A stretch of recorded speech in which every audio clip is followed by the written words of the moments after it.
have a central station. That's how it's called.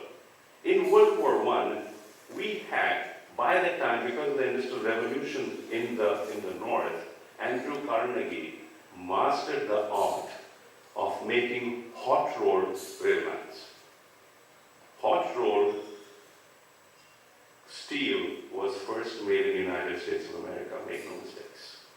This was in late 1800s. And that was used to make rail lines, and that's how the Industrial Revolution started. By World War II, we had a lot of flat steel which was not coated, not protected, and that is when came the requirement of coating steel, and Louis Galva invented the cathodic protection that zinc imparts to steel, and in the honor of Louis Galva, Sir Richardson named the process galvanizing. Galva is not a Spanish or a Latin name for zinc. Louis Galva discovered the process, that's why it's called galvanizing. But what happened after that? Once World War II, we had paints coming in, all kinds of primers coming in, and the whole process started.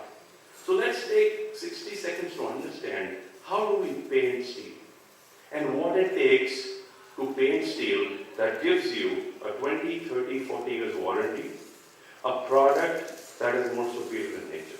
So what happens when you put the paint on the coil in an oven, this is exactly what happens. For the first seconds, mind well, there is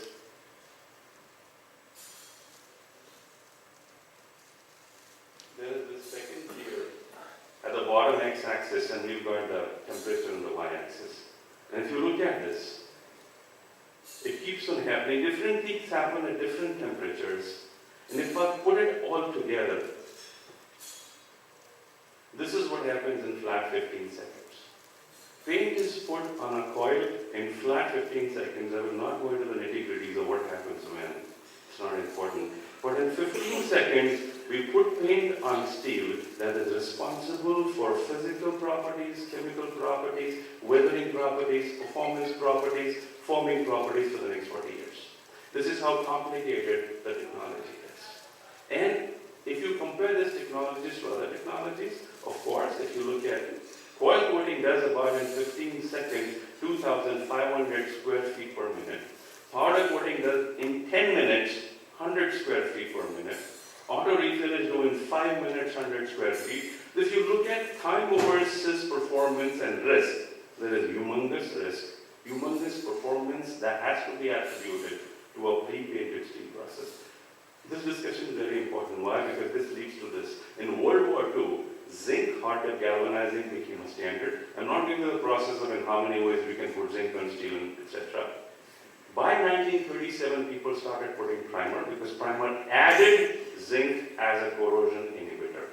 By 1954, we had zinc nickel and other alloys that came in, that started using for the aviation industry. By 1959, we had top coats that were invented. So we started putting a primer, and then we started putting top coats. And finally, by 1980s, we have the fluorinated hydrocarbons, the PVDs, the FEP, which came in, and they gave a lot of protective strength. Now tell me, when you buy color-coated steel, what should you look at first?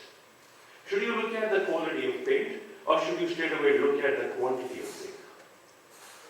For example, a paint is available for $2 a kg, a paint is available for $10 a kg. Which paint would you want on top? And tell me, sun rays travel from 93 million miles to strike a planet called Earth. It is called collimated rays. The UV, invisible, between the 250 and the 275 are responsible for most damage. The paint takes the brunt of this damage. The zinc is sleeping inside. So when you look at pre-painted steel, what should we be looking at? And make no mistakes. If you want to make more green steel, you cannot keep on devouring this planet for zinc, aluminum, nickel, etc. This has to stop. Why is Tesla so great?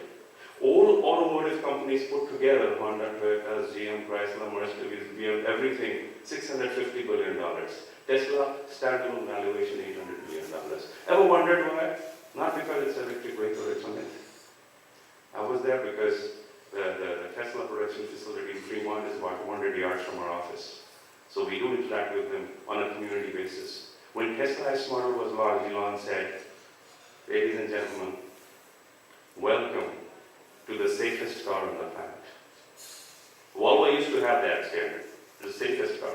He said, welcome to the safest car on the planet, and he demonstrated a video.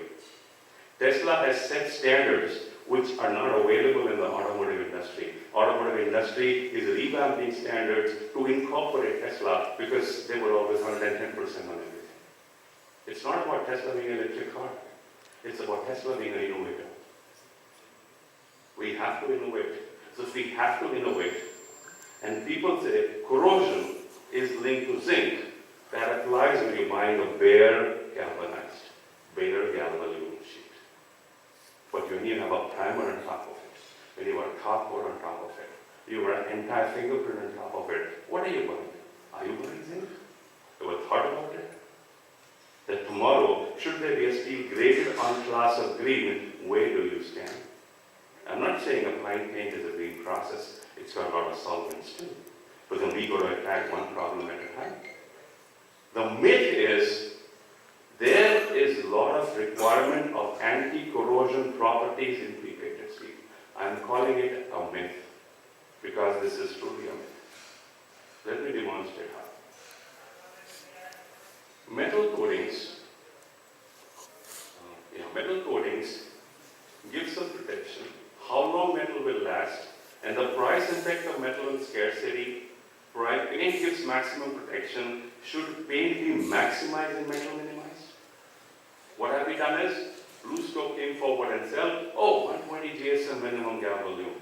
Did we ask them, excuse me, can you increase the top coat from 18 microns to 24 microns? Can you give me a comparison how it works?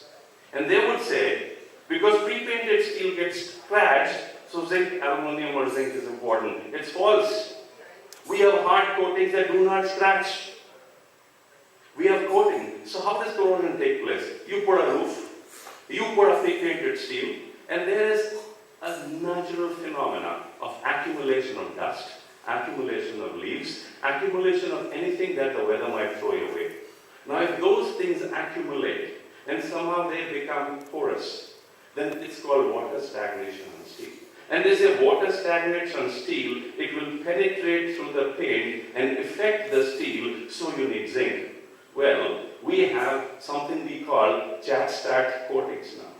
Chat-stacked coatings do not allow anything to stand.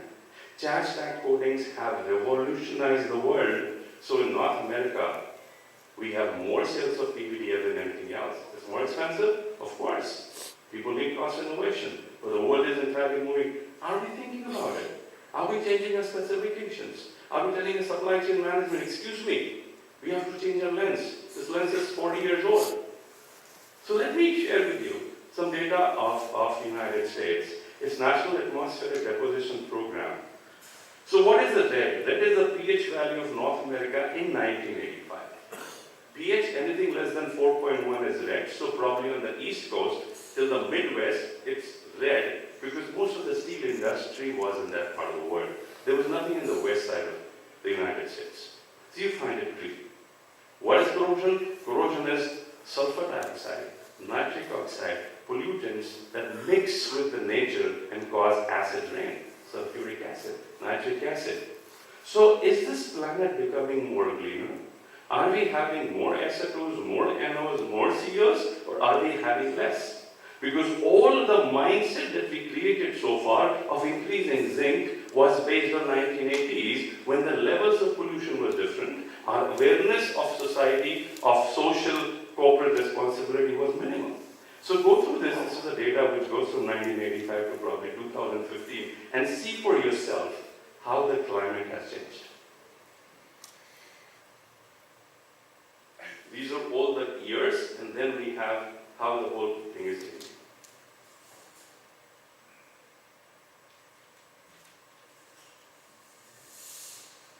Let me repeat this once again because this is truly shocking. And this is data. This was 1985. We had acid rains. We had a lot of requirement of anti-corrosivity on the east part of the US. West was where it was. Look what happened in 2014.